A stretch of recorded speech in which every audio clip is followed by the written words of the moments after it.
எங்களுக்கு காரியம் ஆகணும் அப்படின்னா காலை பிடிக்கவும் தெரியாது, காரியம் முடிஞ்ச உடனே கழட்டி விடவும் தெரியாது. ஆனால் இப்படிப்பட்டவங்கள தான் உலகம் பிழைக்க தெரியாதவங்கன்னு சொல்லுது.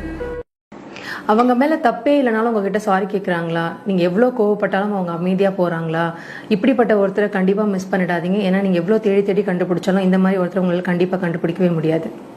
நம்மளை வேண்டாம் அப்படின்னு சொல்லிட்டு போகிற ஒருத்தர் பின்னாடி தான் நம்ம துரத்தி போய் பேசுவோம். அதுவே நம்ம வேணும் அப்படின்னு நினைக்கிற ஒருத்தரை நம்ம மதிக்கிறது கூட கிடையாது. ஸோ உங்களை வேல்யூ பண்ணுற ஒருத்தரை நீங்கள் மதிக்க பழகிக்கிட்டீங்க அப்படின்னாலே உங்கள் லைஃப் பியூட்டிஃபுல்லாக மாறிடும். ஒருத்தவங்க உங்களை யூஸ் பண்ணிட்டு இருக்காங்க அப்படின்னு கண்டுபிடிக்க இந்த 3 விஷயம் போதுமானது. ஃபர்ஸ்ட் விஷயம் பார்த்தீங்க அப்படின்னா, நீங்க வேணும்னு நினைக்கும் போது அவங்க அவைலபிளா இருக்க மாட்டாங்க, ஆனால் அவங்க வேணும்னு நினைக்கும் போது நீங்க அவைலபிளா இருக்கணும் அப்படின்னு நினைப்பாங்க. ரெண்டாவது விஷயம் பார்த்தீங்க அப்படின்னா, அவங்க பிரச்சனையை அவங்க பெரிய விஷயமா பேசுவாங்க, அந்த பிரச்சனையை அவங்க பெரிய விஷயமாவும் காமிப்பாங்க. ஆனால் உங்க பிரச்சனையை வந்து ஒரு பெரிய விஷயமா அவங்க யோசிக்கவே மாட்டாங்க, அது பெரிய விஷயம் இல்லைன்னு உங்களையே கன்வின்ஸ் பண்ணுவாங்க. ஸோ மூணாவது விஷயம் பார்த்தீங்க அப்படின்னா, நீங்க அட்டாச் ஆன அளவுக்கு அவங்க அந்த ரிலேஷன்ஷிப்ல அட்டாச்சே ஆயிருக்க மாட்டாங்க, அட்டாச் ஆகக்கூடாதுன்னு ரொம்ப தெளிவாகவே இருப்பாங்க. ஸோ இந்த 3 விஷயம் இருந்தது அப்படின்னா அவங்க உங்களை யூஸ் பண்ணிட்டு இருக்காங்கன்னு அர்த்தம். அவேரா இருங்க. நீங்க எவ்வளவு பேசியும் புரியாத ஒருத்தருக்கு நீங்க ஒரு ஸ்டேட்டஸ் வச்சா மட்டும் புரிஞ்சிடும் அப்படின்னு நினைச்சீங்க அப்படின்னா உங்களை விட ஒரு பெரிய முட்டாள் யாருமே கிடையாது.